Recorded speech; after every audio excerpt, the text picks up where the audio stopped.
해결하기 어렵거나 대응하기 곤란한 문제적 섹터들을 모아서 명쾌한 솔루션을 제시해드리겠습니다.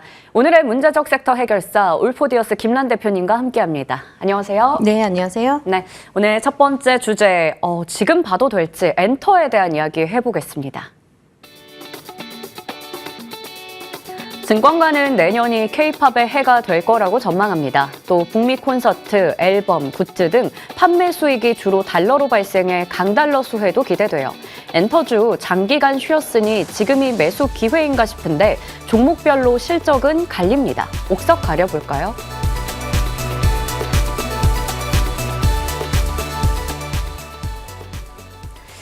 최근에 엔터 쪽 보고서가 너무 좋게 나오더라고요. 내년에 빅사이클이 돌아온다. 슈퍼 IP들의 컴백과 함께 여러 가지 이제 수익에 대한 기대들이 나오고 있습니다. 거기다가 강달러 수혜까지요. 그런데 4대 엔터사드 차트를 보니까 굉장히 지지부진한 흐름을 나타내고 있죠. 본격적인 상승은 언제쯤 나올까요? 지금 지지부진의 상태를 넘어서서 주가가 굉장히 큰 폭락을 맞아요. 겪었었던 네. 상황이었습니다. 그러니까 3분기 실적에 대해서 많은 분들이 기대를 하셨을 텐데 뚜껑을 열고 나서 보니까 비용이 워낙 많이 발생을 했었어요. 그래서 영업이익이나 그런 부분들이 별로 좋지 못했고 어떻게 보면 어닝 쇼크에 가까웠었던 상황이었기 때문에 주가가 큰 폭으로 하락을 했었는데 내년에 빅사이클이 도래한다. 예. 이것은 이제 우리가 주요 빅 엔터사들이 있는데 모두에게 다 해당되는 얘기는 아니라고 생각을 합니다.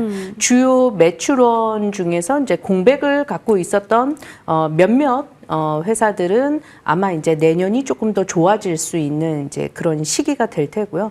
그렇지 않고 보통 이제 엔터사들 같은 경우에는 결국 아티스트로 매출을 내지 않겠습니까? 예. 그런데 고연차 아이돌 같은 경우에는 상당 부분 매출액의 수익금의 상당 부분을 이제 아티스트가 가져가는 구조로 가게 되어 있습니다.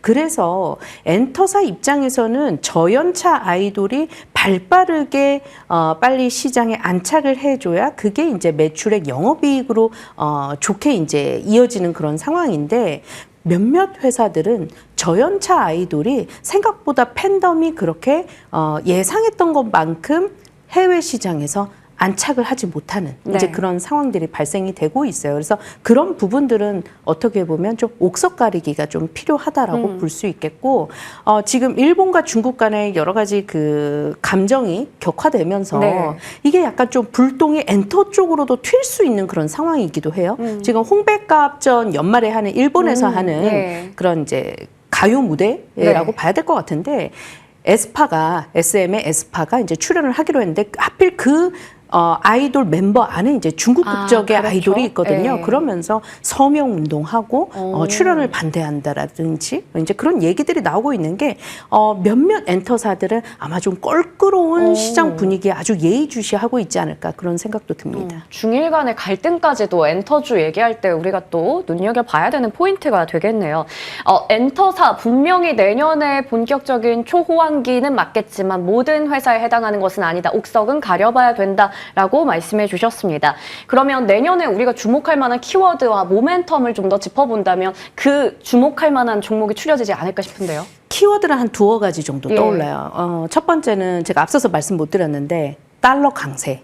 달러 강세에서 웃을 수 있는 그 산업이 몇 개 없습니다. 근데 굵직굵직한 제조업체들이 달러를 많이 벌기도 하지만 사실 원재료의 상당 부분을 또 수입을 해야 되는 입장에서 마냥 달러가 변동폭이 커지는 상황에서 웃을 수 있겠는가 하면 또 그건 아니거든요. 그런데 상대적으로 이제 엔터사 같은 경우에는 어쨌든 인력 싸움이거든요. 그렇기 때문에 제조업체들보다는 조금 더 리스크를 덜 수 있고요.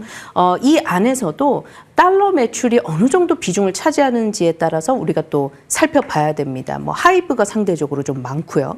그리고 이제 그 다음이 뭐 JYP, YG 그리고 SM이 상대적으로 달러 매출 전체 매출에서 차지하는 비중은 조금 더 낮은 이제 그런 상황이라고 볼 수 있겠고 우리가 또 엔화로 벌어들이는 매출도 상당합니다. 엔터사들이 그래서 이 엔화가 너무 약세로 가지 않는다라고 했었을 때에는 지금과 같은 달러의 변동성이 커지고 원화가 가파르게 약세로 가고 있는 상황에서 그래도 매출의 상당 부분, 절반 이상이 달러 매출이 인식이 된다라는 그것만으로도 시장에서 투자 센티멘트가 훨씬 더 개선이 될 거라고 생각을 하고 있고요. 이제 키워드라고 한다면 내년 키워드, 예. 현지화라는 얘기를 좀 꺼내고 싶어요. 지금 하이브 같은 경우에 많은 분들이 지금 모르실 수도 있어요. 네. 캐츠아이라고 하는 우리가 미국 현지 시장을 공략한 예. 아이돌이 있는데 굉장히 뚜렷한 성과를 나타내고 그렇군요. 있습니다. 그래서 내년 2월에 그래미 시상식에서 뉴 아티스트 네. 후보에 올라 있는 상황이에요. 수상 후보에. 그래서 만약에 거기서 수상까지 하게 된다면 정말 그야말로 우리나라 엔터사들이 우리나라 사람들을 데리고 만든 아이돌이 현지 시장에서 잘 성공에 안착을 하는 것도 중요하겠지만 바로 현지 시장에서 현지 사람들을 데려다가 그룹을 만들어가지고 성과를 낸다라는 네. 건 정말 또 차원이 다른 케이스거든요. 이제 그런 속속들이 그런 부분들이 지금 확인이 되고 있고 남미 시장을 겨냥한 여기가 또 인구가 많아요. 근데 남미 시장을 겨냥한 아이돌이 또 이번에 또 그 선보였습니다. 그래서 네. 이런 부분들까지 시장에 성공에 안착한다면 아마 또다시 레벨업할 수 있는 그런 해가 되지 않을까라고 보고 있습니다. 좋습니다. 하이브의 긍정적인 포인트까지 짚어주셨네요. 그러면 이제 기술적인 분석을 통해서 지금의 자리에서 제일 괜찮은 거 한번 볼까요? 근데 기술적인 예. 자리로는 사실 매우 실망스러운 상황이에요. 그러니까요. 이게 지금 SM도 그렇고요. 뭐 JYP도 그렇고요. 그리고 이제 YG 엔터테인먼트도 그렇고요. 추세라고 할 만한 게 없을 정도로 네. 폭락을 했던 상황이에요. 그래서 사실은 지금 이 시점에서는 더 하락하면 안 되는 자리입니다. 그렇죠. 여기서 만약에 더 하락하지 않고 많이 하락했기 때문에 기술적인 반등이라도 조금 나와서 추세를 다시 돌려준다면 그래도 좀 괜찮을 텐데 이게 상당 부분 하락할 때 거래량이 약간은 좀 발생했습니다만 여기서 질질 밀리게 된다면 생각보다 회복하는 데 시간이 좀 오래 걸리리라고 보고 있고요. 다만 한 가지 그래도 이 주요 엔터사들 가운데 하이브 같은 경우는요. 추세가 그나마 아직 덜 깨진 그렇네요. 네. 위치에 있어요. 그래서 이 대장이라고 할 수 있는 하이브가 여기서 기술적인 반등을 보여줘서 추세 상승을 이어나간다라고 한다면 여타 다른 엔터사들도 네. 그래도 조금 흐름을 같이 할 수 있는 그런 계기는 되지 않을까라고 보고 있습니다. 하이브의 역할이 중요할 것 같습니다. 기술적인 반등이 나온다면 다른 엔터사들도 함께 좀 그러한 신호들이 나오지 않을까 우리가 계속해서 눈여겨봐야겠습니다. 엔터에 대한 이야기 맞춰보겠고요. 두 번째 주제 PCB 기판 이야기 좀 해보겠습니다. AI 슈퍼사이클로 반도체 칩 수요가 폭증하며 PCB 수요도 급증할 걸로 전망되죠. 이수페타시스는 최대 실적과 중장기 성장이 기대되고 코리아 서킷도 실적 개선 기대가 큽니다. PCB 기판주 탄탄한 모멘텀의 실적도 받쳐주니 신고가 영역이어도 따라잡을까요?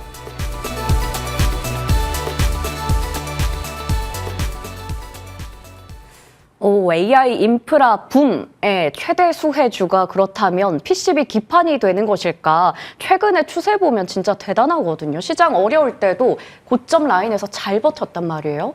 최대 수혜주라고 볼 수 있을까요?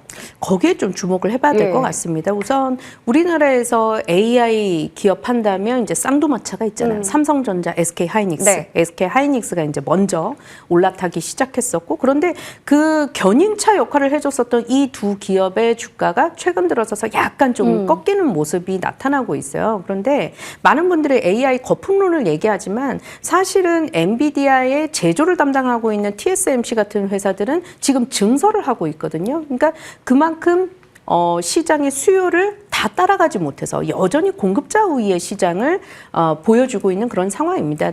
다만 이제 현재 실물 경제는 이렇다 하더라도 주가는 그동안 많이 올랐던 만큼 기술적으로 좀 조정 국면에 있기 때문에 국내 안에서도 빅테크 두 종목이 지금 약간 꺾이는 모습인데 네. AI 인프라 투자 단계에서 그러면 이 인프라 붐이 어디까지 와 있는가? 지금 PCB, 인쇄 회로 기판에 와 있다라는 거예요. 시장이 국내 증시가 전체적으로 흔들려도 지금 PCB 회로 기판 쪽은 여전히 추세가 깨지지 않고 오히려 잘 올라가고 있거든요. 그러면 지금과 같은 어려운 시장에서도 그나마 그래도 데이 트레이딩이 가능한 영역이 여기일 수 있겠다라는 부분에 착안을 해서 지금 주제를 네. 거기서 꼽아봤고요. AI 인프라는 여전히 진행 중이고 실제로 PCB 회로 기판의 상당 회사들도 추가 증설을 하고 있는 그런 상황입니다. 그런 부분들을 감안해 본다면 장기적인 시각에서는 여전히 긍정적인 시각으로 볼 수 있지 않을까라는 생각을 가지고 있습니다. 지금 AI 버블론 이런 거 나오면서 계속 좀 투톱이 타격을 받고 있지만 PCB 쪽은 어떻게 보면 견조한 추세를 지키고 있습니다. 그러면 가장 고민되는 건 이런 종목을 이 자리에서도 잡아도 될까일 것 같은데 3대장의 좀 위치도 같이 봐야 될 것 같긴 해요. 삼성전기 가장 뭐 대표적인 종목이라 볼 수 있겠고 이수페타시스와 코리아 서키트가 최근에 신고가를 기록했습니다. 근데 코리아 서키트는 경고 종목이고 이수페타시스도 고점 대비해서 살짝 눌렸다가 오늘 다시 또 힘을 받고 있어요. 세 종목 중에서 누가 제일 매력 있다고 보세요? 이렇게 한번 볼까요? 그러니까 순수 AI 플레이어라고 볼 수 있는 이수페타시스는 AI 거품론에 있어서 약간 주춤할 수 있는 기업이긴 합니다만 그런데도 불구하고 지금 잘 오르고 있는 그런 상황이 될 테고요.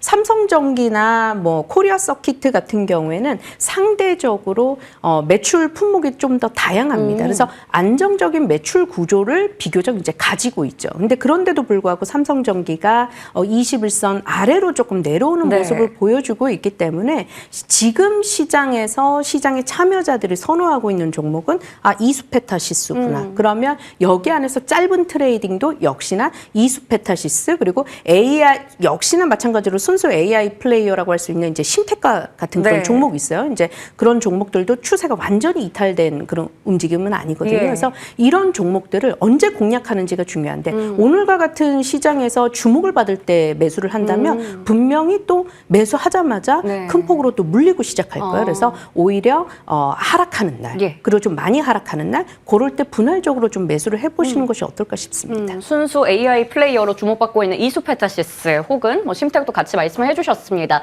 오늘 같은 날 말고 눌림목을 공략해서 짧은 트레이딩 관점에서 보면 좋을 것 같다라는 의견까지 설명해 주셨네요.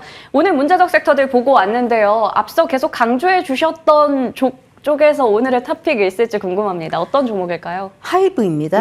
상대적으로 기술적인 추세가 살아있고요. 그리고 뭐 내년에 다들 아시다시피 BTS가 이제 컴백하게 되고요. 그리고 지금 예상하지 못했었는데 뉴진스가 이제 합류를 하게 됐어요. 이제 5인 체제로 갈지 안 갈지는 모르겠습니다만 어쨌든 활동 정상 가시화가 아마 임박하지 않았을까라고 생각을 합니다. 그래서 그런 부분에 착안을 해서 하이브를 매수를 해보자라고 말씀드려보고 싶고요. 이제 손절가 같은 경우에 대신에 27만 5천 원으로 잡아보도록 하겠습니다. 이 가격 이하로 이탈하게 된다면 추세를 완전히 깨고 내려올 수 있기 때문에 종가 기준으로 27만 5천 원을 좀 지켜주셨으면 좋겠고요. 목표가 같은 경우에는 현재 가격권 부분에서 10% 여력인 32만 4천 원까지 우선적으로 살펴보자 말씀드리겠습니다. 좋습니다. 하이브 목표 주가 32만 4천 원, 손절가 27만 5천 원 가격 전략 기억해 보겠습니다. 그리고 AS 받아볼게요. 셀트리온 목표 주가를 달성했습니다. 11월 14일에 20만 원까지 훌쩍 넘는 시세가 나왔었죠. 물론 지금 JP모건 헬스케어부터 해서 금리 인하 등등 모멘텀이 많은데 눌려 있어요. 추가적인 전략 어떻게 가져갈까요? 지금 상황에서 이익 실현을 못하셨다면 일단은 보유는 하시는데 외인 투자자들이 계속해서 빠져나가는 것 자체는 부담스럽거든요. 그런데 외인들이 다시 돌아오게 된다면 결국에 시가총액 상위 종목인 셀트리온을 무시할 수 없습니다. 그래서 그 점을 오히려 좀 착안을 해서 보유를 하시는 것이 좋겠고요. 종가 기준으로는 그래도 21선을 좀 이탈하지 않았으면 좋겠다라는 거. 오늘 시장에서도 약간 하락했다가 21선 지키면서 올라오고 있다라는 거는 긍정적이라고 할 수 있겠습니다. 종가 기준으로 21선 잘 지키는지 또 외국인의 수급까지도 체크를 하면서 대응을 해야 될 것 같습니다. AS까지 맞춰보겠고요. 오늘 올포디어스 김란 대표님과 함께했습니다. 저희 성공 마감 전략 1부에서 준비한 순서는 여기까지입니다. 잠시 후 성공 마감 전략 2부에서 인사드리겠습니다. 고맙습니다.